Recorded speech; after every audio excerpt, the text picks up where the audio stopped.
Récemment, après avoir envoyé mes photos à une modèle avec qui j'avais travaillé, elle m'a fait la remarque que mes retouches étaient un petit peu bizarres au niveau des couleurs. Évidemment, c'était compliqué à définir parce que ce qu'elle voyait, elle, sur son téléphone, était forcément différent de ce que je vois moi sur mon poste de retouche. Et qu'apparaître physiquement à côté l'un de l'autre, il n'y a aucun moyen de savoir avec précision et fiabilité ce que elle voyait de son côté. Je me suis dit que ce serait intéressant de te partager les explications du pourquoi, du comment. Promis, ce sera pas technique, mais tu risques quand même d'apprendre quelque chose. Allez, générique, et je t'explique tout ça.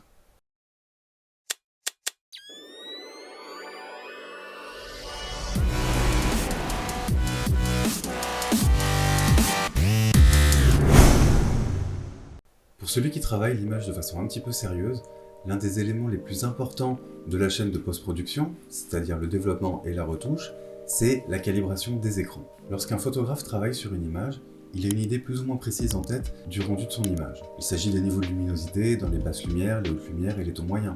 Il y a aussi la précision des couleurs, parce qu'on peut passer pas mal de temps, voire beaucoup de temps, à traiter son image pour arriver au plus proche de son intention photographique, que ce soit celle du photographe ou celle du client. Je parle des clients parce que dans certains domaines, comme la pub par exemple, la précision des couleurs est essentielle. Si on prend le rouge coca et que sur la photo, le rouge tire sur le brun, on va avoir un problème.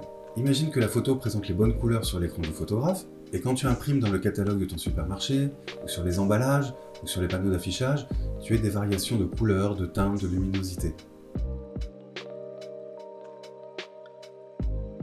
Pour pallier ce problème, on va alors définir une chaîne graphique.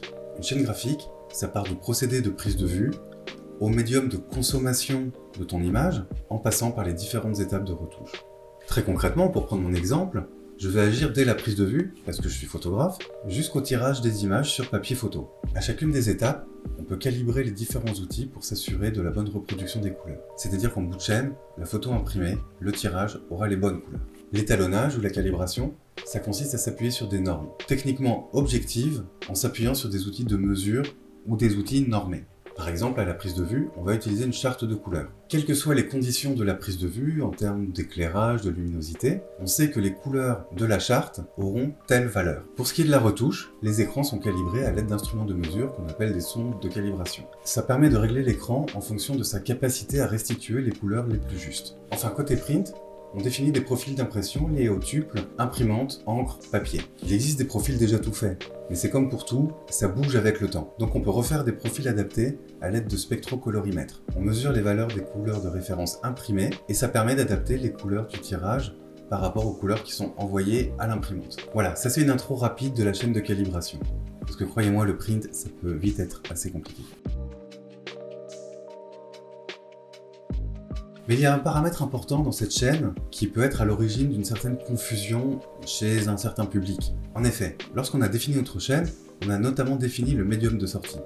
Par exemple, tel papier, glossy ou satiné ou mat. Le problème, c'est quand tu fais des photos pour le web. Ce qui, entre parenthèses, est un petit peu le mal de notre siècle, parce que regarder une photo sur écran n'est jamais une expérience aussi riche que sur un tirage. Le problème des écrans, c'est qu'ils sont tous calibrés d'usine n'importe comment.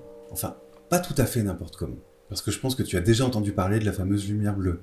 Celle qui empêche de se concentrer, celle qui empêche de dormir.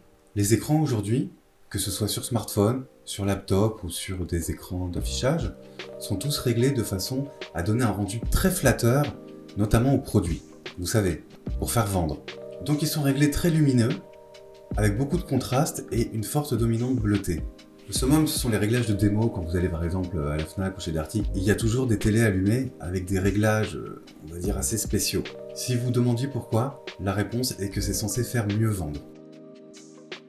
No comment. En tout cas, ce qui est peut-être bon pour la vente n'est bon ni pour la photo, ni pour les yeux. Parce que moi, personnellement, ces réglages me donnent très vite mal à la tête. D'ailleurs, quand on rentre dans la pratique de la calibration d'un écran, la première chose qu'on fait, c'est baisser fortement la luminosité de l'écran, redonner une teinte un peu plus jaune et diminuer le contraste. On a l'impression de se retrouver avec un vieil écran mal réglé et des couleurs ternes. Sauf que pas du tout. On s'est réglé pour avoir un rendu fidèle des couleurs entre la retouche à l'écran et l'impression. Je répète, on s'est réglé pour avoir un rendu fidèle des couleurs entre la retouche à l'écran et l'impression. Et donc quand ton client regarde ses photos sur son smartphone ou sur son laptop, il peut arriver qu'il voit les couleurs différemment. Et ça peut vraiment être source d'incompréhension entre un photographe qui a fait correctement son travail et un client qui ne s'y retrouve pas avec le produit fini. Évidemment, dans le département marketing de Coca-Cola, il n'y a pas de doute qu'ils travaillent avec des normes parce que le niveau d'exigence, il est tout là-haut. Mais pour le tout venant, ça peut être compliqué. Et en fait, c'est assez difficile de trouver une solution globale à ce problème.